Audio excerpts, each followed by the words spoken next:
Hello viewers, and welcome back to our Let's Play of To End All Wars. I'm your host, PPG, and well, today I have time for a short episode. So, with that said, the chances are is I will probably play through, at the very most, 2 episodes or 2 turns for today. And I wanted to bring up a few things here. I've already done my movements here, just because. So, with that said, let's begin. Let's see what is happening around the map. I'm more or less just attacking Minsk or continuing the attack from Minsk, and I'll see whether or not we can make a slow crawl towards Moscow and Kursk and area, and in general those strategic towns further in Russia. And in addition to that, I'm just making a few very small moves on the campaign map. Bringing up a few points about some of the things that are occurring on the map right now. Shortly after once that game clock rolls into 1915, the system of unlocking, say, technology becomes available is one thing that we might want to keep in track of. The other thing is just some stuff about national morale and how it affects the game and overall the overarching victory plan here. I still have a lot of infantry production to do, so I'll talk about it while doing some of this production stuff. So one of the things is that, we've already talked lightly about how national morale works, in the sense that it could be used as a gauge for victory, in the sense that if you say break the enemy's national morale, well, then you get into this game of pretty much just breaking up, rather lowering the enemy's morale to one point, in which you can then just milk them for the rebellion or the dissident points until they surrender is one way to win. But it also plays a few very important roles, especially as the game nears to a close. Later on in 1917 and later on, the morale will start to swing wildly. Not exactly in the wildest sense, but it'll start to be a lot less resilient than what it is right now. And that's just to model the war wariness, or whatever they're called, war exhaustion as time goes on. One of the things about it is that it actually determines how many conscripts we get per turn, and amongst other things in addition to like cohesion and production. So it'll be very important to note that, especially when say your enemy's morales are dropping. One of the big things that we have to note about it is that there's also national morale resiliency, which is, I guess, technically the opposite of, say, war exhaustion in the fullest sense, in that if you don't control the enemy's capital, gradually enemy morale values under, say, a certain amount will start to recover just over time, rather, naturally, like the such. So, keeping in mind some of those variables like that, we might have to go for one of the major Russian towns to truly break them off. And with that said, the major capital of Russia in this time period was Petrograd, or Leningrad, or St. Petersburg, or what else is it called? Anyhow, it's the city up here.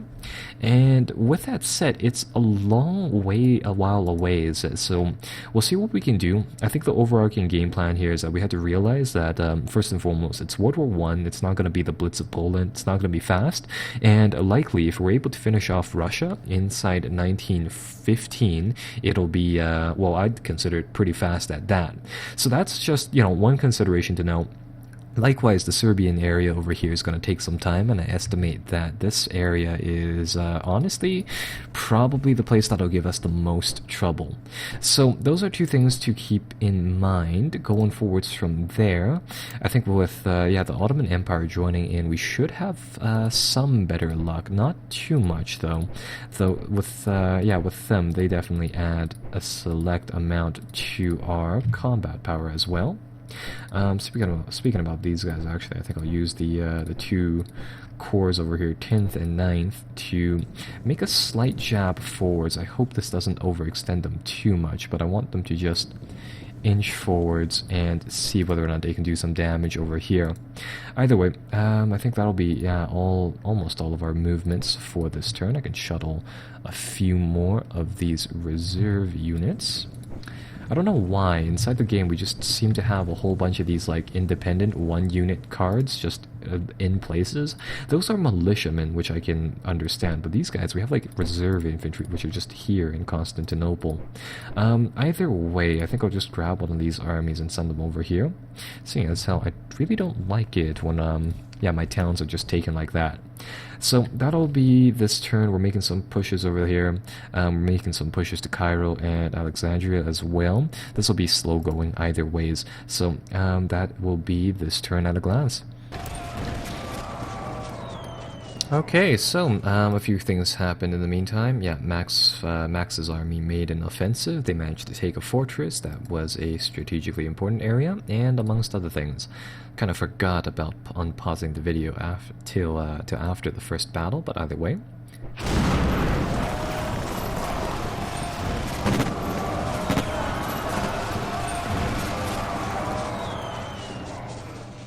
Alright, well, things are definitely winding down. Not a lot of battles in any area, really.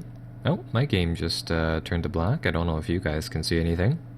Chances are is that it'll be frozen on the last frame, is how I think DirectX handles these things. So, hopefully my game didn't just crash, but if it did, I'm gonna pause the video right here so that I keep the recording video. Oh no, there we go, we're back. So that's good. So let's see, what has happened? Our armies have suffered a lot of damage from exhaustion or wear and tear. This area is now snow/harsh weather, so I'd assume it's the latter. One of the things that supplies, rather being insupplied, helps out with is the fact that supply vehicles are abstractly shelter the troops from taking damage from harsh weather and things. So that's one thing to note. Though I'm pretty sure the hits we suffer here from bad weather and all are with exhaustion or wear and tear are slightly different. So anyhow, that's one thing. We made a push forwards, captured one of those towns from the Russians, so that is good. Not a lot of battles, as you saw there. Not a lot of battles at all. And, oh no, it looks like, yeah. What happens at the end of the year is that, oh, actually, these little bulletins are actually kind of outdated in the sense that I believe these are made for the historical campaign. So right, what had happened was that after the failure to secure Paris using the Schlieffen Plan, at the end of the year, the senior staff were more or less just humiliated and kind of dismissed like that from their fairly secure and high up positions. So that has rather, I think that's happened over here. So OHL should be yeah, we should have a new commander for OHL. I don't really know if this is the same guy from last time, as I didn't really check. It might be, probably might be. Let's see. Either way, he's the most senior leader, where I'd assume the most. I don't seem to be able to find a ledger for the leaders, as it would be very, very useful if I were able to check which ones or what order the leaders are in terms of how I should give these guys promotions. But for whatever reason, I seem to only be able to check the unit stacks in the ledger. So yeah, not very handy there. I know there's a way to check it, or there should be a way to check it, but I can't seem to find the button for it. So anyhow, let's check out our new OHL leader, seeing as how his influence is quite important. He has 4 strategic, so that's pretty high. He's good in offensive, bad on defensive, so classic Prussian guy. He is, of course, schooled offense. Units deployed under his command may be better and more, or maybe deploy better and more units when attacking. Plus 20% to frontage, alright. Reducing the enemy's effectiveness, but ineffective against or ineffective in defending, and that only applies to his stack, so that shouldn't apply to the entirety of the front. Though his second ability is, I'd say, a lot more useful. He's an eccentric strategist. He gives +1 strategic and +1 initiative to all commanders of land forces. This ability applies to him this ability applies if the leader is the chief or the commander-in-chief in this theater. So I'd assume that that can apply to one or two things. One, it might be applied to this gray zone, effectively near wherever the actual OHL leadership is, or alternatively, it could be the second of things, which is the theaters of operation here, which are actually quite big. So it applies to either this small zone over here with the entirety of the Russian, Polish, East Prussian area, I guess. Probably the small zone here. I don't think it makes sense if it was the entirety of the front. So there is another thing. We might be able to switch this guy out for somebody else. In my opinion, he's probably not the best, and it would be actually really nice if we could get von Hindenburg to switch over here, though I think he's actually like somewhere mid-level. And with that said, what we could do is that we could just throw a whole bunch of officers away, or alternatively we can staff them in a few dead-end positions. So for example, I believe the Baltic area over here, the Baltic area, the Baltic area isn't another theater in general, but we could send one of the higher commands to form another army group HQ on the western front and to keep him there, keep him as just a guy, really. I mean, that defensive line isn't going to break anytime soon. Or alternatively, I guess we could send him into just some odd other region, if you will, to hold down some useless position while we get somebody more useful here. So that's one option. Either way, it's going to be quite far away. In the meantime, let's see what we can do, though. So over here, we'll go top to bottom once again. In the regions over here, there's just not too much we can do. I think what we'll do here is we'll get the cavalry division to move up one tile. The reason being is that I want them to clear the railroad to Riga, which is another historic or strategic town.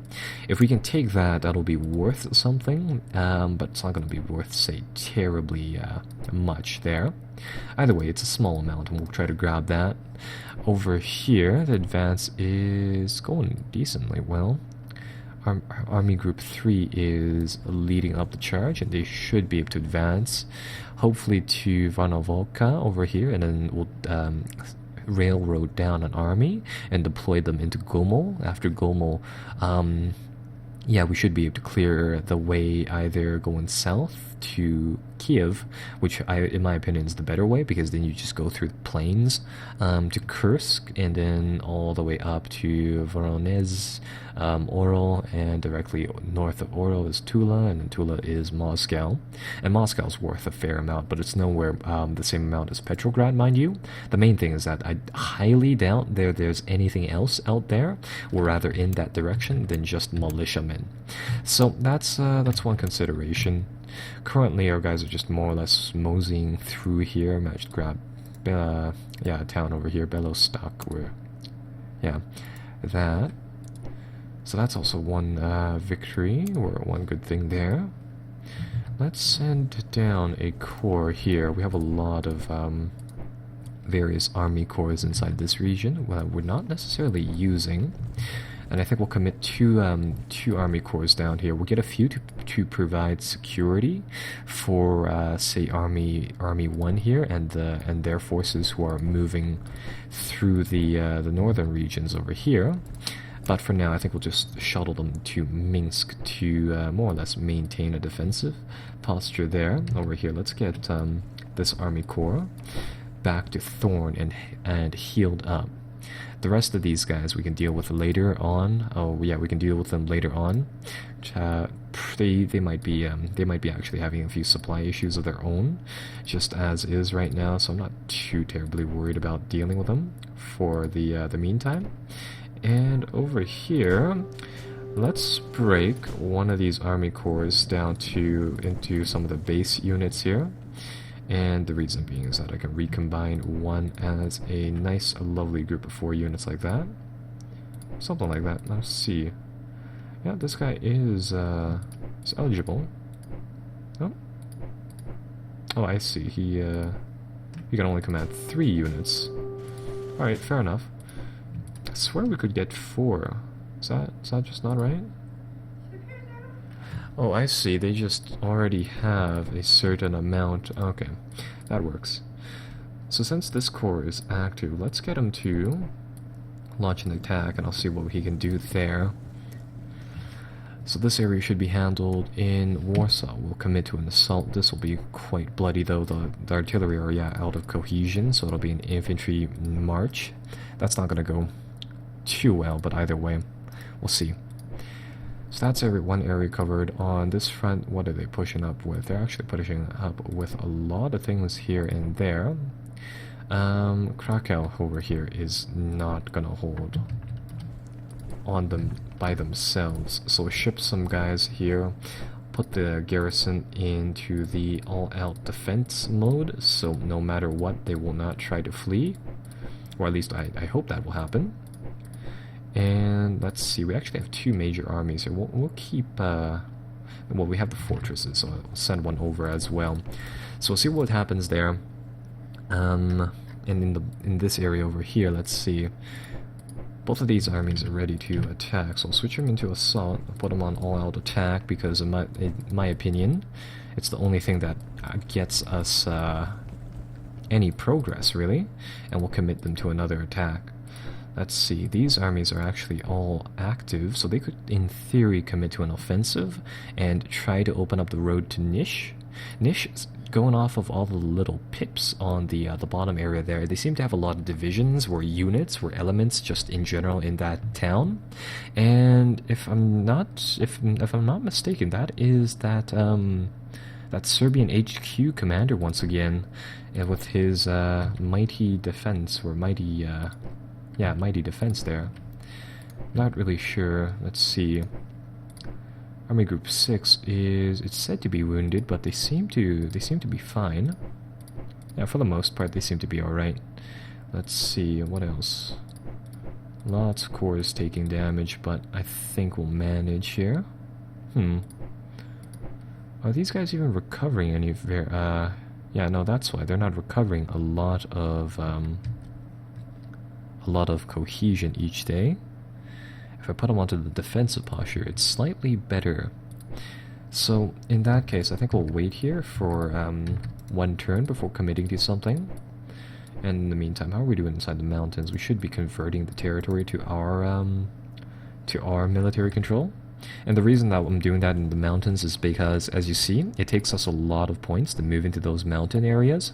But likewise, that goes for the enemy as well, provided that you have military control of those areas. So if we take those, if we turn them over to our military control, it'll make it very tough going for anybody trying to use those mountain passes, seeing as how, if they do make it through those mountains, they're low on cohesion, and we know about them.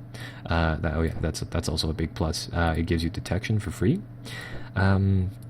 Over here, yeah, a lot of the Turkish troops don't seem to get activated very often, which is another thing. Though they do have, they have a lot of armies scattered about. I mean, they're not terribly strong armies, but they're around. Though, what? Oh, hey, it's a camel brigade. It's actually pretty strong. Might just be the fact that they reinforced the ships, but yeah, that's actually pretty strong. Or maybe they just have a lot of other people there that we can't see.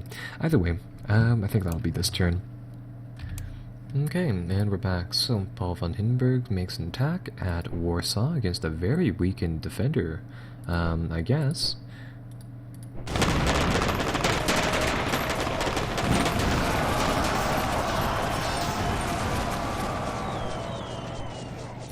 Okay, so let's see. Starting off the battle on round number 1. So his troops are...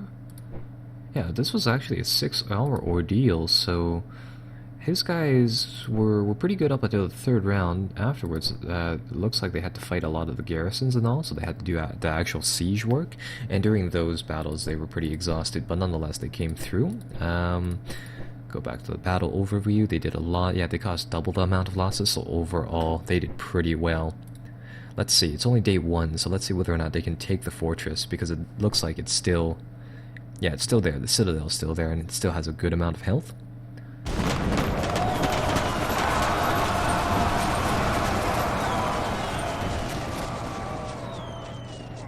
And there we go. They attacked it, so that's good. And I think they finished it off too. Because, yeah, it looks like they took some prisoners.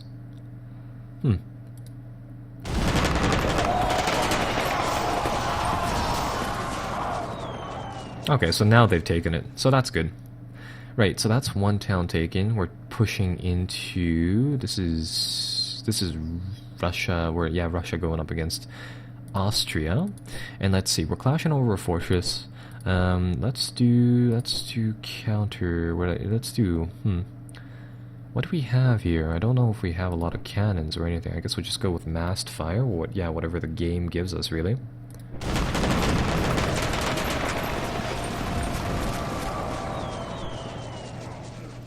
Right, so not bad. All of our guys, some of them were exhausted, some of them were fatigued, but for the large part, they all had entrenchment. And the Russians this time came in with a very exhausted force, so they lost heavily. Overall, pretty well.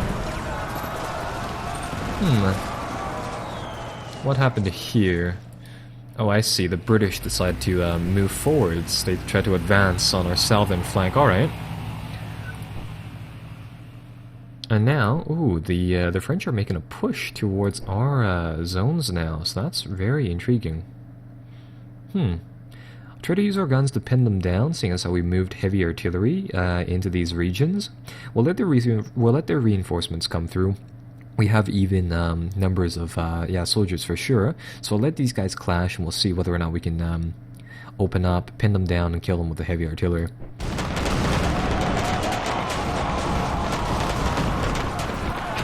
Ooh. Yeah, that went into the assault phases. I think that means that that was a close combat for sure, as in trench v where two forces in the same trench duking it out. And let's see. According to the game, they inflicted a negative amount of hearts. I don't really know what happens when that goes, but I mean either way, we took a lot of damage there. It's actually, there's just some lag tapping through this, but I want to see what happens with the heavy artillery pieces, seeing as how those were the ones really committed in the fight, and these guys had high probability during one round, then medium probability during one round. They should have full ammunition, so they should have fired during the whole entirety of the thing. They opened up, devastating artillery fire, and these guys can knock out a whole bunch of elements at one time. Either way, that's a bit of a Pyrrhic victory for us. Yeah, that definitely bled them of a lot of infantrymen, though I don't think it destroyed any, guys. I'm going to slowly tab through this because I really need to check whether or not we actually lost any divisions. So yeah, that sucked up practically all of the, all of the troops from the adjacent regions. And overall, that's that. Okay, so the list here is finished, unless there's any more to their side. Oh, there's... Okay. Some sort of delay with it where it's like I can only tab through a certain amount. Either way, it's okay. So they didn't lose any divisions, but they took a lot of losses, just like ours. So, actually that was a very even force load. We actually had slightly over their manpower, so that's good for us. Right, over here we have another battle. We will get our guys to... do wave assault.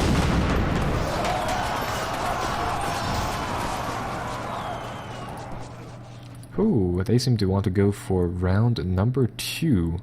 So exact same layout, different day, long range suppression once again.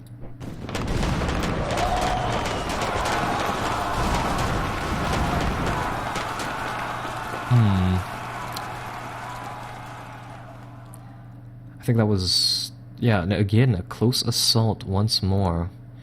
So, quite the meat grinder battle there. I'm very hesitant looking at these French battles, more or less, because the minute that little tag goes from German victory to German defeat, it means that they made a breakthrough, which would be terrible for us. Overall, again, very good artillery, were very good outcomes. They lost another, I'd say in this turn, they lost, started off the the battles here with 400 some thousand troops, and now they're down to, I guess, slightly below 200, or rather slightly below 300,000 some infantrymen. So that's pretty good. And that should keep them at bay for some time too. So they'll have to, yeah, definitely go back and lick their wounds. There's no way they couldn't make another offensive here. I mean, in theory, we could go on the offensive here, but that would be very risky. We'd have to gear up or give up our trenches or split our forces in some sort of an odd combination, seeing as how we don't have a lot of leaders on the Western Front as well. So let's see. What can we do? Actually, this is the 2 turns I said we'd play, so that'll be that, I guess. Going forwards, from here, we can learn a bit about the researching technology going forwards, but I think we'll save that for another episode, and we'll just finish off for now with, yeah, a truly massive battle coming out of the trench lines over here, fighting against France. They're still in our tile here, so that'll be, at the very least, one more battle. Hope to see you guys next time when 1915 truly rolls around inside our game. Bye-bye for now.